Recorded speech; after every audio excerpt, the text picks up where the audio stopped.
3 minggu sebelum G20, ada peristiwa yang membuat Amerika geram. Kita tahu di dalam pesta G20, acara hiburan yang sangat menawan, semua pemimpin delegasi menikmati acara yang Indonesia persembahkan. Namun ingat, national interest masing-masing negara tetap mereka dulukan. Salamannya Xi Jinping dengan Biden adalah diplomasi tingkat tinggi. Keduanya mengatakan apa yang sesungguhnya, bukan rencana di otak mereka. Don't let anyone knows what inside your head. Seperti perkataan Corleone di Godfather adalah perilaku semua pemimpin negara besar tersebut. Salaman, senyum, ngobrol, semua di permukaan. Pastinya itulah para lobbyis berlaku. Hal itu biasa dilakukan oleh para petinggi dunia. Stay cool, look interest, terlihat tertarik, tapi setiap gerakannya punya agenda. MBS Muhammad bin Salman tidak pernah ngobrol dengan Biden. Lalu semua kepala negara minta waktu private dengan Xi Jinping. Di G20, Xi Jinping adalah yang paling banyak diminta waktunya oleh semua delegasi, kecuali Amerika yang hanya di depan awak media saja. Kita kembali ke paragraf awal. Peristiwa yang membuat geram Amerika, Saudi dan Tiongkok keduanya sepakat bertransaksi atas petrol atau minyak Saudi menggunakan yuan.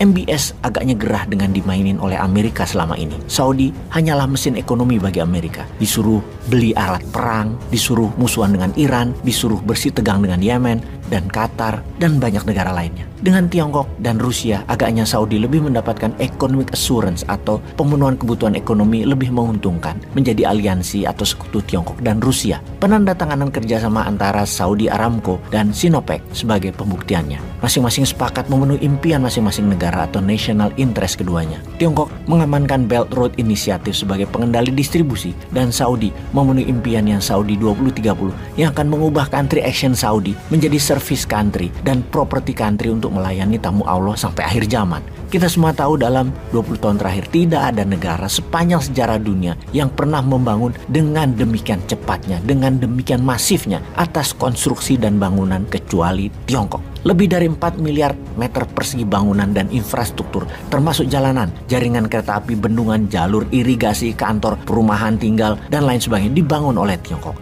Itulah salah satu yang dibutuhkan Saudi 2030. Construction, developer, manufaktur petrochemical, dan berbagai macam turunannya, hidrokarbon, juga transportasi hub dunia. Dari sisi Tiongkok, mereka mengharapkan energi security untuk dalam negeri Tiongkok yang kebutuhannya sangat besar, 13 juta barel per hari, dan itu merupakan 10 kali impor energi Indonesia. Ini semua bagi Tiongkok adalah untuk pemenuhan visi 249 Tiongkok sebagai negara nomor 1 superpower dan negara berpenghasilan tertinggi di dunia. 29% oil refinery Tiongkok itu ada di kota Shandong atau di wilayah Shandong yang menjadi sentral MOU antara Sinopec dan Saudi Aramco. Efek tersebut akan membuat dolar kebutuhannya menurun tajam hingga 20% dalam 8 tahun ke depan. Dolar yang dicetak berdasarkan angin tersebut dulu diciptakan demand dengan petrodolar alias transaksi minyak petroleum harus pakai dolar. Sekarang pakai mata uang negara masing-masing. Amerika panik karena itu bawaannya Amerika tuh ingin perang aja. Mesin perang di mana-mana dipanasin. Bahkan Saudi diocok-ocok, didorong-dorong suruh perang dengan Iran. Sementara oleh Tiongkok, keduanya Saudi dan Iran dimasukkan ke dalam BRICS. Itu bagian dari MOU yang ditandatangani kedua negara termasuk menyetujui Saudi Arabia jadi member